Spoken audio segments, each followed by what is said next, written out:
Hi, this is Gail Tucker, and this week's assignment for our video blog is to look at our own state's Board of Behavioral Health, or that's what it's called in Montana, is Montana State Board of Behavioral Health, and that is the board that oversees counseling, addiction counseling, marriage and family, mental health counseling in the state of Montana.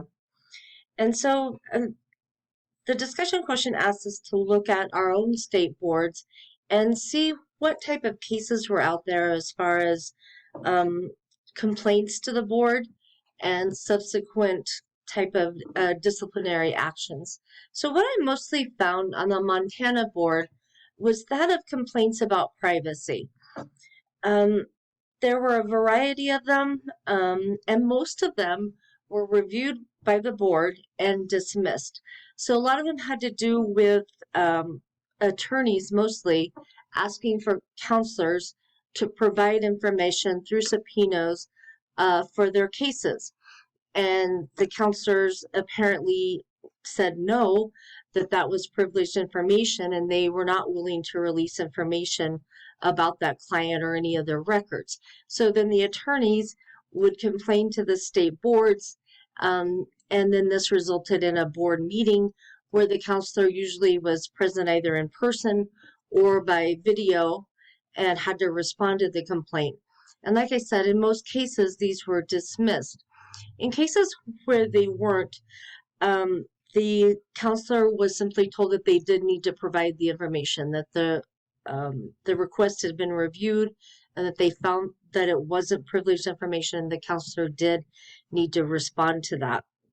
The other cases that I found had to do with non-professional relationships, and those most of those actually did come out to have a ruling of an inappropriate relationship, and the counselors were fined and often suspended, if not losing their license eventually.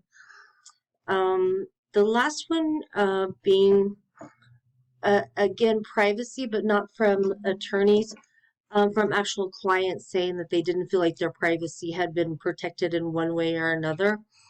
And that was kind of a 50-50 batch as to whether the counselors were found to have, or to have found that was an adequate complaint or a real complaint versus other.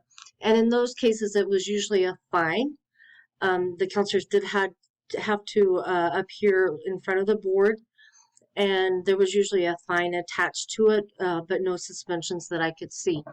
When I look over the ACA Code of Ethics, it very much mirrors the Montana Code of Ethics for their Board of Behavioral Health, and all of these are covered. The privacy is all covered in Section B.